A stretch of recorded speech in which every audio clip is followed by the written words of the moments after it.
अबोली संघर्ष तिच्या जीवनाचा भाग 14।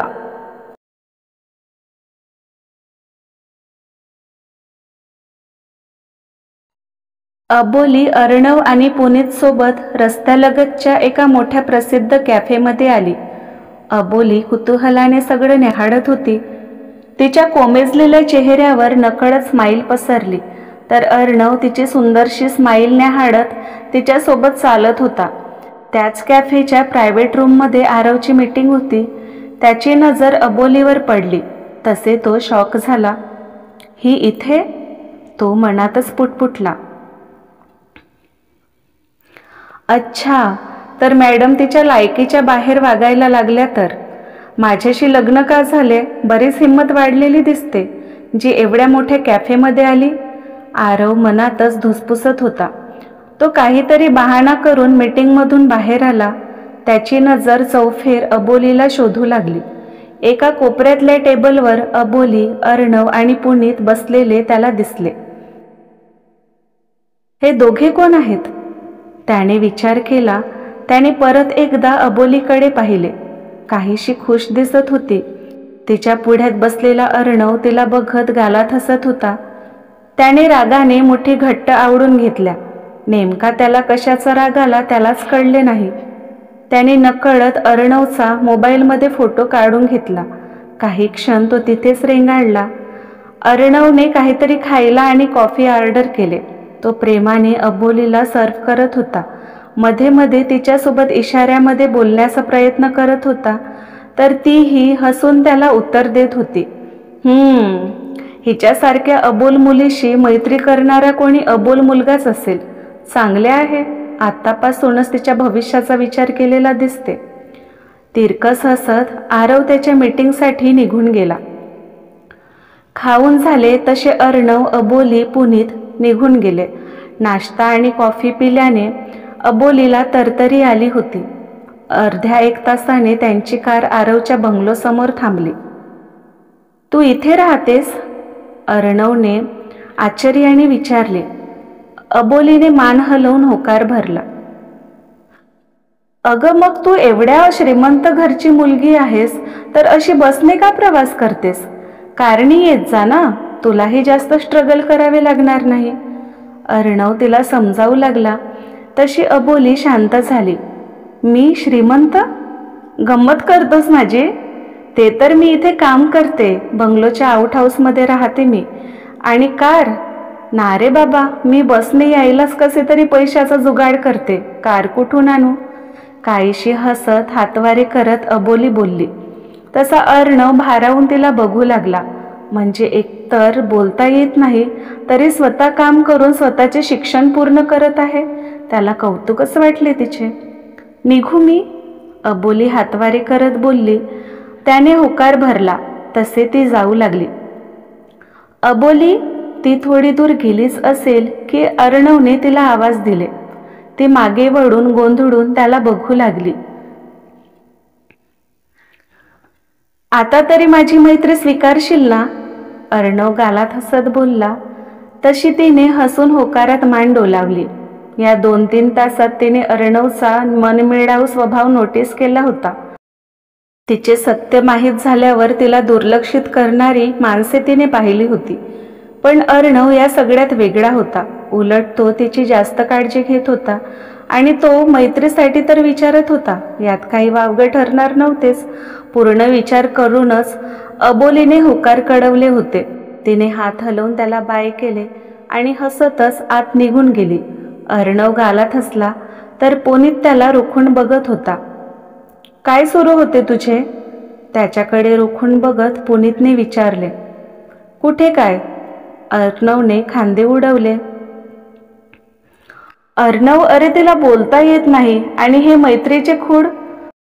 तुला मैत्रीच करायची तर दुसऱ्याही मुली आहेत आपल्या क्लासमध्ये, पुनीत वैतागून बोलला।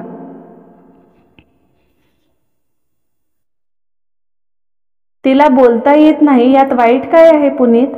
तिने ते मागून तर घेतले नाही ना, इट्स नॅचरल। आणि राहिली गोष्ट तुझ्या भाषेत इतर बोलक्या मुलींची, तर अबोली इतर मुलींपेक्षा खूप वेगळी आहे, अगदी निर्मळ मनाची। ती दिसायला जेवढी सुंदर आहे ना तेवढीच मनानेही सुंदर आहे. तिचे बोलके डोळे तिच्या मनाचा आरसा आहेत आणि तिची पेंटिंग मी फॅन झालो यार तिचा. अर्णव अबोलीविषयी भारावून बोलत होता. त्याच्या डोळ्यातील चमक वेगळंच काहीतरी सांगू पाहत होती.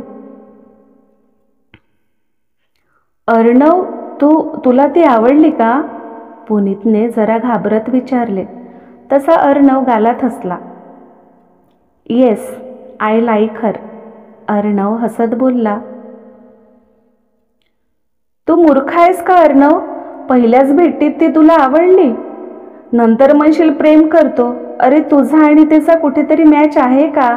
पुनीत त्याचे बोलणे ऐकून तिंताळ उडाला. वेट वेट वेट, तू कुठे पोहोचला? मी फक्त तिला लाईक करतो, प्रेम नाही. आणि भविष्यात तिच्यावर प्रेम जरी झाले ना तरी मला आवडेल तिची सोबत. अर्णव बोलला तसा पुनीत शॉक होत त्याला बघू लागला. त्याला माहीत होते तो खूप जिद्दी आहे आणि मनात आले तर तो ते पूर्ण करतोच. नवीनच खूण होते अर्णवचे आणि आता भीती वाटू लागली होती त्याची. पहिलेच त्याच्या वडिलाशी खटके उडायचे, त्यात ही नवीन गोष्ट ॲड होणार होती.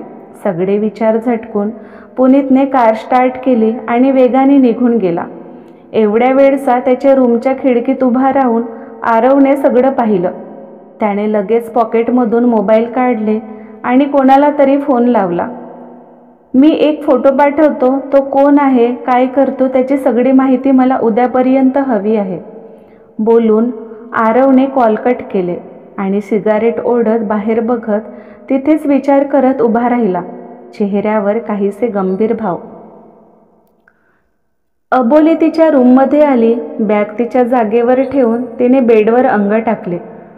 खूप खुश होती ती. मैत्रीच्या रूपात कोणीतरी तिच्या आयुष्यात आला होता जो तिची काळजी घेत होता. पण लगेच तिचे ओठावरचे हसू मावळले. कदाचित तुला माझे प्रेम कळले असते आरव. अर्णवसारखे मला समजून घेतले असतेस तर आज आपण दोघे एक सुखी कपल असतो. अबोली नाराज होत विचार करू लागली. अशातच तिचा डोळा लागला. नेहमीच्या वेळेवर ती किचनमध्ये निघून गेली.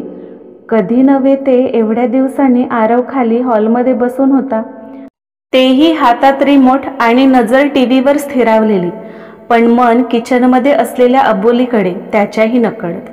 एक मन तिच्याकडे ओढले जात होते तर दुसरे मन ओरडून सांगत होते ती तुझ्या लायक नाही. पण सध्या तरी त्याचे पहिले मन त्याच्या कंट्रोलमध्ये नव्हते. जेवणाची वेळ झाली तसे पारू मावशीने त्याला जेवण वाढले. आजही तो मन भरेपर्यंत जेवला. त्याला आज कळले होते स्वयंपाक अबोलीने केला म्हणजे रोज स्वयंपाकाची जबाबदारी तिची आहे. नकळत त्याची नजर तिला शोधू लागली, पण ती नेहमीप्रमाणे किचनमध्ये दाराच्या आडोशाला उभी राहून त्याला निहाळत होती. जेवण झाले तसा काही क्षण तो डायनिंग रूममध्ये थांबला, पण जसे त्याच्या लक्षात आले तो काय करत आहे तसे तो स्वतःवरच रागवत डोक्यातील विचार झटकून त्याच्या रूममध्ये निघून गेला. अर्णव त्याच्या रूममध्ये स्टँडवर कॅनव्हास अडकवून काहीतरी पोर्ट्रेट तयार करत होता. त्याची बोटे सराईतपणे कॅनव्हासवर फिरत होती.